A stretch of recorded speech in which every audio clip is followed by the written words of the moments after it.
Good morning from the Orchid Hibiscus Guest House. It's the door to my room right behind me there. It's almost 8 o'clock in the morning, and I arranged to have my breakfast at 8 o'clock. They asked me if I had a preferred time, and I don't really have a preferred time, but they seemed to want to know when I would like to have my breakfast, so I said 8 o'clock would be just fine. And here I am. Very quiet here.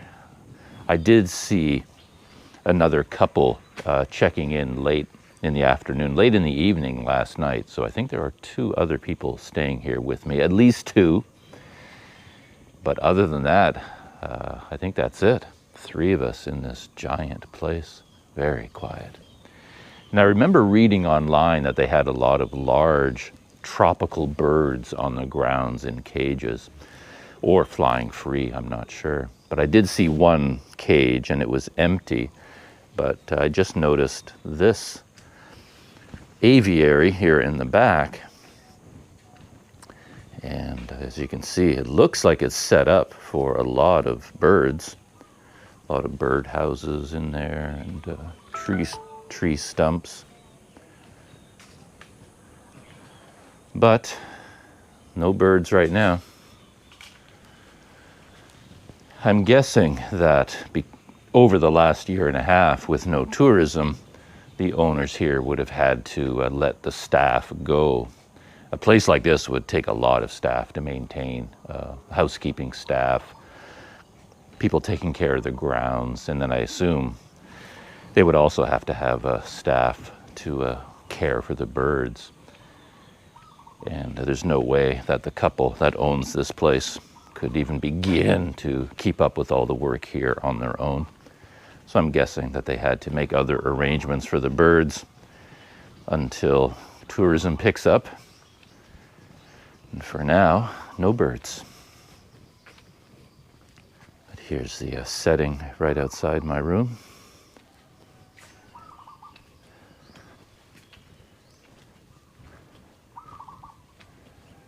You can hear a couple of birds nearby. And this is a classic image from any kind of a resort or nice guest house setting, the hammocks. I have a troubled relationship with hammocks because they look so appealing. They look so comfortable. They're like a symbol of tropical luxury and enjoying yourself. Good morning. And I've been known to succumb to their allure when I see a hammock. I will get an ice cold beer, get a book, try to settle down in the hammock to relax and enjoy myself as I see people do on tourism posters. And I just cannot get comfortable in them. I last about 2 minutes and my back starts to hurt. The thing wants to tip over. For me anyway, hammocks and we just don't get along. They promise a lot of comfort, but they don't actually deliver.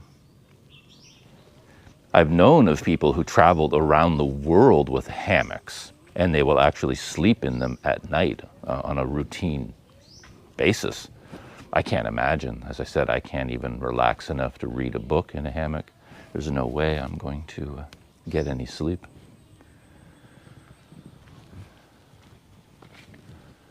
Yeah, they have a whole variety of rooms here. I think my room is your basic standard room, and then they have bungalows, which are more expensive, and then there's something over here, looks like maybe even a house, perhaps that's where the owners live, so I'm not going to go back there, but it looks quite a bit larger. Yeah, I'm seeing more and more of these bird cages around. There's a cage there of some kind. I suppose it could be for birds, it could have been for monitor lizards or iguanas. I believe this place is run by a couple, a man from Italy and his wife who's from Thailand. So one or both of them, I guess, just love this sort of tropical, exotic setting, with birds and plant life. Really lush kind of garden setting.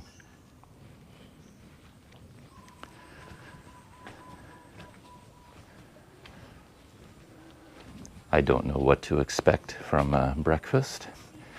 I stayed at the Dome Thong Residence Hotel in Tak City, and they also had a breakfast. And when I was there the last time, I didn't know that. I just left in the morning. I was getting on my scooter, and as I was getting on my scooter, the women kind of pointed towards the room and says, "Oh, coffee, breakfast, have you had breakfast?" And I was on my way out the door, so I didn't take advantage of it. But on this last visit, I knew about it in advance, so I went down. It was kind of a funny experience. I didn't take any video of it, but it was in this small room, and for whatever reason, they had closed the sliding glass door and sealed that room completely. And there was no air conditioning in there at all. And they had some kind of a powerful, gigantic water heater going, like for coffee or tea. But this thing was so strong, it had turned the room into a sauna. The windows, the walls were dripping with water. It was so hot in there, I couldn't even breathe. It was a very strange setting. Just made me think again, it's like, well, does this happen every day? Is the breakfast room always like this and they've never noticed? But anyway, I opened the door wide and sat at a table as near the door as I could. Otherwise, I literally couldn't even breathe. It was so humid in there. It was, tropical rainforest, hot. And the breakfast was just toast. That's all there was, toast, jam, and then hot water where you could make coffee. But it was welcome nonetheless. As I mentioned many times in my videos, I tend to just sort of wake up and go without breakfast.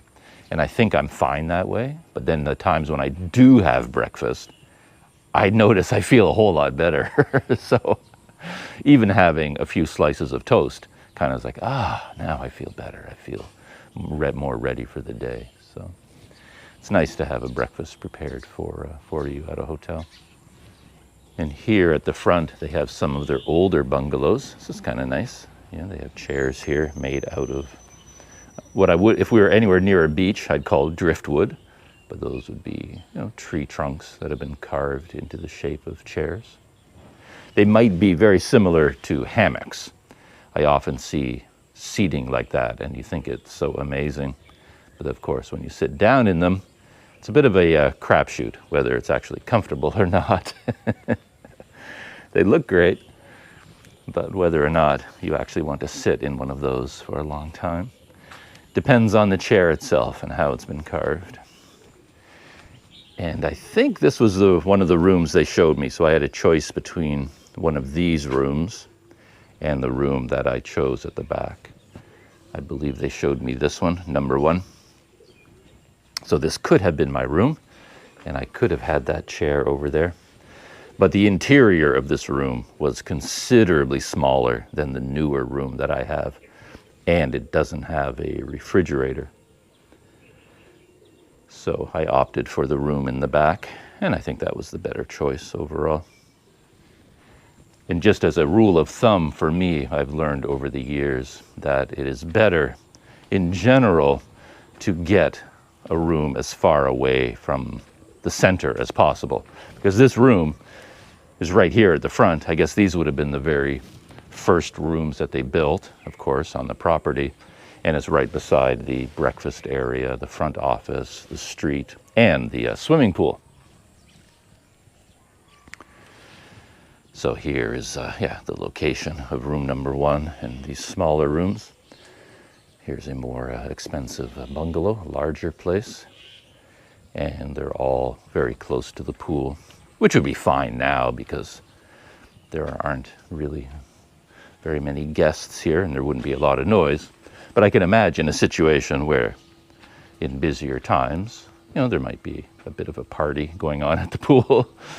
And maybe you want to stay as far away from the noisy center as possible. At least I do. I remember times that I spent in the Philippines. I had an ongoing war. It's not too much to say that it was a war. It was a drawn-out, bitter struggle between me and the dreaded karaoke machine. Because karaoke machines were all the rage in the Philippines. They probably still are now. And when you go to a hotel there, chances are the restaurant or the cafe or the lobby, somewhere there is a karaoke machine hiding, waiting to surprise you. And when you check into your room, you think, ah, nice place, it's nice and quiet. But before you know it, you're trying to get to sleep at night and that karaoke machine starts up. And if your room happens to be anywhere near that karaoke machine, yeah, you're done. You're not getting any sleep until 3 or 4 in the morning because they will sing all night long. Never ever stops. It's crazy. In case you've never been to the Philippines or met Filipinos, something you should know about the Filipinos, they love to sing. Very good singers as a rule, but may not be what you want going on 5 feet away from your bed as you're trying to go to sleep at night. So yeah, there's the swimming pool. Well, let's sit down in the breakfast area and see.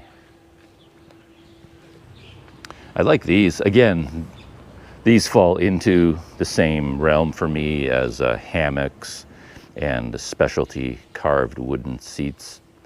They look so luxurious. What do you call something like this? There's a whole series of them over here as well. Very common in Asia. Kind of a raised platform where you and a group of friends or your family can sit down in a circle and have a meal, drinks in here. Yeah, this one has nice cushion. Yeah, they all do. Cushioning there, cushioning there. But I find I tend to get very uncomfortable in those because, yeah, I just need a backrest. So I can't really sit down on the ground like that for very long. I'll do it for the atmosphere because it looks very cool and very inviting, just like a hammock. And then I sit down there, and even if I rest my back against the railing to kind of get a backrest, yeah, it's I end up not staying very long. But yeah. All right, I'll continue chatting over breakfast. Here's the entrance to the hotel. And there's the guest house, Spirit House.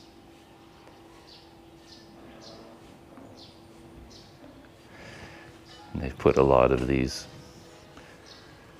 statues around to entertain and surprise and amuse.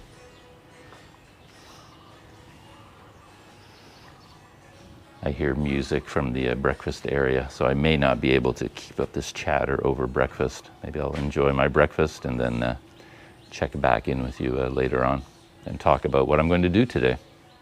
The owner of the guest house and the preparer of my wonderful breakfast has stepped out for a minute, so she took the music with her. And the other couple that was staying here with me, they've already left. They had their breakfast and they just drove away, so I have this entire place to myself. So I can turn on the GoPro once again. So I took a few pictures of the breakfast and I'll insert them into the video. And I read about this online, and it illustrates again the dumminess factor that always plays into my life. They have they serve honey, like honey cob. Honey cob? No, honeycomb. I turn on the GoPro, my IQ drops, as I've mentioned many times. Honeycomb. And there's a tray here with a piece of honeycomb on it. And this woman showed me this special rice dish here. She told me the name. I can't remember it. And she pointed out the bananas and indicated I should slice the bananas, put the bananas on top of the rice, and then take honey and put the honey on top of that. And that's how you eat and prepare, and eat that dish. So I'm busy doing all of this, following instructions. And I realized I had no idea how to get the honey. I'm staring at this honeycomb and I'm thinking, well, what do? Do I pick up this honeycomb and drip the honey on? Do I scrape it with a knife or with a spoon? I'll show you the honeycomb. There it is there. And I'm thinking, I tried. I grabbed a spoon and I'm scraping it along the honeycomb. It's like, well, do I eat the honeycomb? Is that what I'm supposed to do with this? And it took me a long time to figure out that the honeycomb is not there to be eaten. Here's the honey. It's in the bowl. you basically, it's like a bowl of honey with the honeycomb just resting in it. So you just take the spoon and then you spoon up the honey. So that's how you get it. It took me a surprisingly and disappointingly long time to figure that out. But my breakfast consists of the honeycomb, the bananas, pineapple, the rice specialty thing that she brought me, a tray of toast, which I've been working my way through, scrambled or fried eggs, coffee or tea, and the coffee tastes like brewed coffee to me. Tastes like real coffee. Yep, pretty sure. And the final piece of the breakfast is the tray of jams and butters, which is also very nice. There it is there. You have a choice of different flavored jams and very nice butter there. And I'm already been working my way through the breakfast, so it's sort of bit of a mess right now. I've already started eating the rice and my scrambled eggs, but there's the breakfast spread. So that was breakfast. Really nice. Enjoyed that a lot. Just thought I'd walk around the pool one more time. Just enjoying having a pool nearby, you know? Just such a unusual circumstance for me. And I'm going to dip my toes in the water and see what kind of a temperature we're dealing with here. So let's see what we've got going on. Oh, that's nice actually. For some, I'm so used to water being cold. I don't know. It's like maybe Canadian heritage. I mean, if you're going to dive into a pool or a spring or anywhere, it's generally cold water. But yeah, this is actually warm. I guess it's not surprising. We are in the tropics after all. And yeah, I'm just going to take a seat on one of the lounge chairs just for a minute. Oh. There we go. As I've said a couple of times already, whose life am I living anyway? It feels like I've hijacked someone else's life. It's not normal for me to be sitting here in a lounge chair beside a pool after a breakfast like that. But yeah, my setting is quite nice. Let's do a little bit of a 360. Off to my right, a bunch of other chairs. And the pool. And today I've set aside as a museum day. That's my goal for the day, is to go to the museum here in Sukhothai, spend as much time there as I need. And that will be my morning, more or less. And if I'm in the mood, I'll continue after the museum, if I'm feeling inspired, to go out and take a look at some of the sites around the city that are outside the walls of the historical park itself, because I will reserve the historical park visit for tomorrow. And I'm not entirely sure yet. I should have gone to one of the ticket counters yesterday and checked on this, but I didn't think of that. But based on my explorations yesterday, I think the historical park, the ticketed areas, are divided into 3 sections. There's the main big square that everyone knows about, near the National Museum, in fact, because the National Museum is right opposite the National Park on the other side of the parking lot, basically, so that's convenient. So you've got that section, the big section of the historical park. Then you have the Wat Si Chum with the very large Buddha image, the seated Buddha. That also, I believe, is a ticketed area of the historical park. And then there is the other temple on the park in the middle of that very large moat. And that's another ticketed area. So whether one ticket gets you into all 3 places in one day, whether you need separate tickets for each place, whether the ticket lasts for 1 day or 2 days, or I don't know any of this yet. But I guess I'll find that out today. but I'm going to go to the historical park tomorrow, and if possible, go to all 3 of those ticketed areas all in one day. So that's my plan for tomorrow. Today is the museum and perhaps some outside areas. And then I'll have one last day here in Sukhothai, one last full day. And then I can do whatever I wish, go back to the historical park, hang out here at the guest house by the pool, or, yeah, as I said, go riding around the countryside. There's actually another historical park north of here, and its history is closely tied to Sukhothai. And the city there, I mean, the ruins there are closely tied to old Sukhothai. And there's a historical park there as well. So that's a possibility to ride up there on the final day as well. So that's it for this morning's little video, setting up the day ahead with my breakfast, and talk a little bit about my museum visit coming up. And that will be in the next video. And as always, I will see you in that video coming up next.